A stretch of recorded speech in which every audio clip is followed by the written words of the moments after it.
Hello everyone मैं Navneeta are मुनिकन ब्लगলৈ আপোনালোকক স্বাগতম। আজি এটা নতুন ভিডিঅ' লৈ আপোনালোকৰ ওচৰলৈ আহিছোঁ।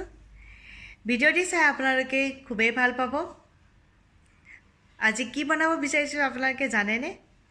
মই আপোনালোকক হিণ্ট এটা দিছোঁ। আমি কেকত বহুত প্ৰয়োজন হয়। কেক নহলে বা ডিজাৰ্ট যিকোনো বস্তু বনালে খুব প্ৰয়োজন হয়। কওকচোন বাৰু কি হয়? হয় হয় হয় ঠিকেই ধৰিছে, চকো চিপ্স। আপোনালোকে চকো চিপ্স খুব কম সহজতে আৰু কম খৰচতে বনাব পাৰিব। আপোনালোকে দোকানত কিনিব গ'লে এইটো দামটো বহুত দামতে কিনিব লগা হয়। সেইকাৰণে আপোনালোকে ঘৰতে কম খৰচতে বনাব পাৰিব। আহক তেন্তে চাওঁ কেনেকৈ চকো চিপ্স বনাইছোঁ আৰু কেইটামান টিপছ আছে। সেইকেইটা টিপছ আপোনালোকে ভালদৰে চাই ল'ব। মোৰ এই ভিডিঅ'ত কিছুমান টিপছ দিওঁ, আপোনালোকে সেই টিপছ লক্ষণ কৰিব। আপোনালোকৰ ঘৰত অতি সহজে অতি সুন্দৰকৈ চকো চিপ্স বনাব পাৰিব। আহক তেন্তে চাওঁ। আহক। এতিয়া মই চকলেটখিনি প্ৰথমতে অলপ দুটুকুৰা চকলেট লৈছোঁ। মই অলপ ডাঙৰ চকলেট লৈছোঁ, বৰ এটা ডাঙৰ লোৱা নাই, মই কমকৈ বনাম। তাৰপিছত সেইকাৰণে চকলেটখিনি প্ৰথমতে গলাই লৈছোঁ, পানী লৈছোঁ। পানীখিনি যাতে মানে বাতিটোত নালাগে তেনেকৈ মই পানীখিনি লৈছোঁ। বাতিটোত লগা নাই তেনেকৈ মই পানীখিনি লৈছোঁ। এইখিনি অলপ অলপ গলি আছে, এয়া গলি আছে। এতিয়া মই পলিথিন লৈছোঁ, পলিথিন বেগ লৈছোঁ। এনেকুৱা পলিথিন বেগ পায়, তেনেকুৱা পলিথিন বেগ লৈছোঁ। এতিয়া পলিথিন বেগটো মই কাটি ল'ম, এটা কোণ নিচিনাকৈ কাটি ল'ম। কোণৰ নিচিনাকৈ এইটো ছাইড কাটি এটা কোণৰ নিচিনাকৈ কাটি ল'ব লাগিব। এতিয়া মই এইটো কোণৰ নিচিনাকৈ এনেকৈ কাটি লৈছোঁ। এইটো চব কোণৰ নিচিনাকৈ এনেকৈ কাটি লৈছোঁ। প্ৰথমতে আপোনালোকে কাটি ল'ব আৰু তাৰ কাৰণে ইয়াত যিখিনি মই চকলেট চিপ্ছ বনাম সেইটো কাৰণে পলিথিন লৈছোঁ। পলিথিন যাতে ইয়াৰ ওপৰতে চিপ্ছ বনাব পাৰিম। মই খুব সহজতে আপোনালোকে ফইল পেপাৰো ল'ব পাৰে, বাটাৰ পেপাৰো ল'ব পাৰে, কিন্তু মই এনেকৈ পলিথিন আমাৰ ঘৰত যিহেতু থাকেই পলিথিন, তেনেকৈ পলিথিনৰ ওপৰতে মই চকো চিপ্ছ বনাম। আপোনাৰ খুব কম খৰচত খুব সহজতে মই বনাবলৈ আপোনালোকক শিকাম। চাই থাকক। মোৰ এতিয়া চকলেট চিৰাপখিনি গলি গৈছে, এইখিনি গলি গৈছে, ধুনীয়াকৈ গলি গৈছে। এতিয়া মই বনাব পাৰিম, কাৰণ মোৰখিনি অলপ ডাঠেই হৈ আছে। আপোনালোকে এটা এইটো টিপ দিছোঁ, আপোনালোকে যেতিয়ালৈকে খুব পাতলা হৈ থাকিলে আপোনালোকৰ চকো চিৰাপ মানে একদম পাতলা, মানে একদম কি বুলি কয় এতিয়া, আপোনাৰ ওখ ওখ যেনেকৈ চকো চিপ্ছ যেনেকুৱা থাকে তেনেকুৱাকৈ নবহিব। সেইকাৰণে আপোনালোকে অকণমান ডাঠকৈ ল'ব। অকণমান যদি আপোনালোকৰ ডাঠ নহয়, চকলেটখিনি পাতলা হৈ যায় বেছি, তেতিয়াহ'লে আপোনালোকে এইটো ডাঠকৈ অকণমান সময় ৰখি পেলাই তেতিয়া আপোনালোকে কোণত ভৰাই পেলাই আপোনালোকে তেতিয়া পেপাৰত দিব পাৰিব। প্ৰথমতে আপোনালোকে চাই ল'ব চকলেটখিনি কিমান ডাঠ হৈ আছে। মোৰখিনি ইমানখিনি ডাঠ, এনেকৈ ডাঠ কৰিব। আপোনালোকে এনেকৈ কোণ এটা বনাই ল'ব। মই ইয়াত ৰবৰ এডাল বান্ধি দিছোঁ যাতে এইখিনি পিছলৈ আহি যাব নোৱাৰে। তেতিয়া ইয়াতে এইডোখৰতে মই যিমানটো আপোনালোকে বহল বিচাৰে সিমানটোকে কাটি দিব। মই এতিয়ালৈকে কাটা নাই, কাটিম। এতিয়া কাটিম, তেনেকৈ বনাম। অলপ অলপ মোৰ গৰম আছে, কিন্তু তথাপিও ডাঠ হৈছে। অকণমান ডাঠ হ'লেহে আপোনালোকে তেতিয়া চকো চিপ্ছ বনালে ভাল হয়। অকণমান সময় ৰখিবলৈ দিছোঁ মই। এতিয়া মই এনেকৈ বনাই গৈছোঁ। আপোনালোকে এনেকৈ সৰু সৰুকৈ বনাই যাব। আপোনালোকে প্ৰথমতে চাই ল'ব যাতে এইটো হৈছে নে নাই হোৱা। আপোনালোকৰ যদি ডাঠ হয় তেতিয়া মানে আপোনালোকে ইউজ কৰিব পাৰিব।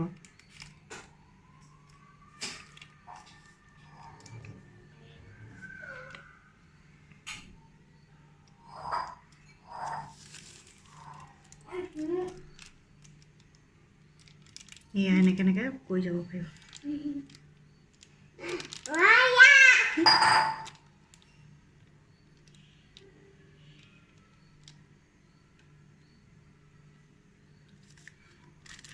একদম পুৰা পাৰফেক্ট হৈছে।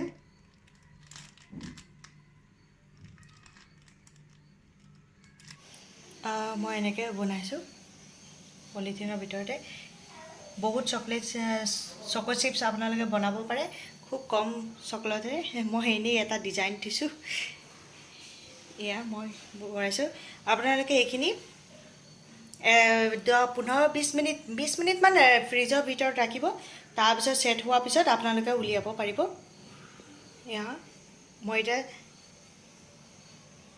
এতিয়া আমাৰ চকো চিপছ বনোৱা হৈ গ'ল এতিয়া চাওক এনেকৈ আপোনালোকে কৰিলে ওলাই যাব এতিয়া এয়া আমাৰ চকো চিপছ চাওক কিমান সহজতে এৰাই গৈছে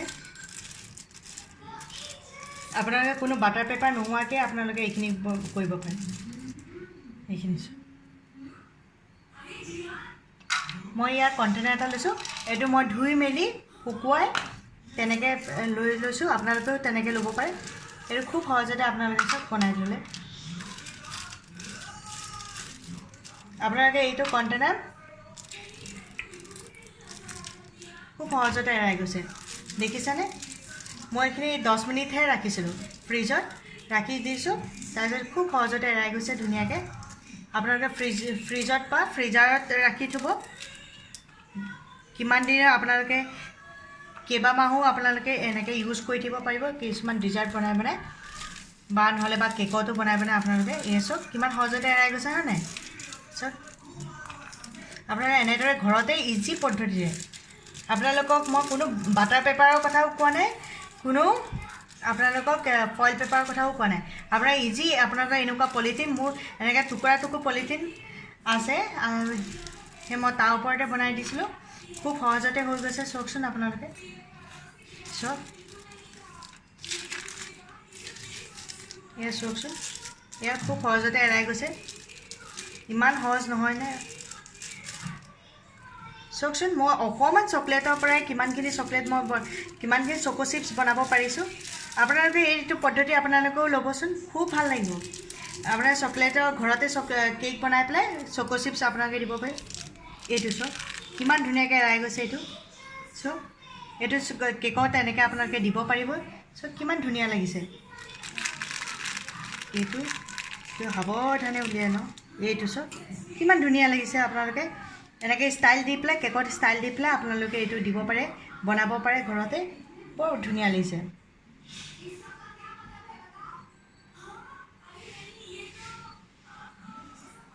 এইখিনি মোৰ চকো চিপছ হৈ গৈছে আপোনালোকৰ যদি এই ভিডিঅ'টো ভাল লাগিছে ছাবস্ক্ৰাইব কৰিব লাইক কৰিব কমেণ্ট কৰিব জনাব কেনেকুৱা লাগিছে কিমান ধুনীয়াকৈ বনাই হৈ গৈছে চাওকচোন আপোনালোকে কিমান ভাল লাগে ঘৰতে বনোৱা বস্তুবোৰ বেছি ভাল লাগে চাবচোন বজাৰত কিনাতকৈ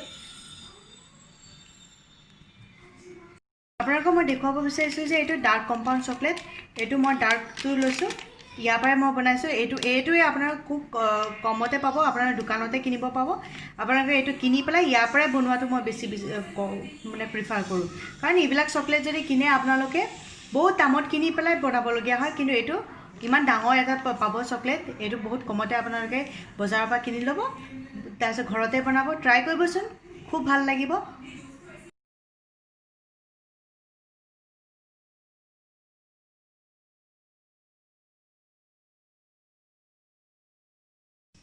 এই ভিডিঅ'টি বাৰু আপোনালোকৰ কেনেকুৱা লাগিছে যদি ভাল লাগিছে আপোনালোকে লাইক কৰিব কমেণ্ট কৰি জনাব যে আপোনালোকৰ এই ভিডিঅ'টো কেনেকুৱা লাগিছে আৰু মোৰ পৰা আৰু কি কি ভিডিঅ' জানিব বিচাৰিছে মোৰ পৰা আপোনালোকে কমেণ্ট কৰি জনাব পাৰিব শ্বেয়াৰ কৰিব আপোনালোকৰ লগৰখিনিক শ্বেয়াৰ কৰিব আৰু ছাবস্ক্ৰাইব কৰিব নাপাহৰিব ছাবস্ক্ৰাইব কৰিব আৰু বেল বটন টিক কৰিব তেতিয়াহে আপোনালোকে মই আৰু যি ভিডিঅ' আপলোড কৰিম আপোনালোকে ন'টিফিকেশ্যন পাই যাব এনেদৰে আপোনালোকে মোৰ ভিডিঅ' চাওক ভাল পাব আহক তেন্তে নেক্সট ভিডিঅ'ত আপোনালোকক লগ পাম ধন্যবাদ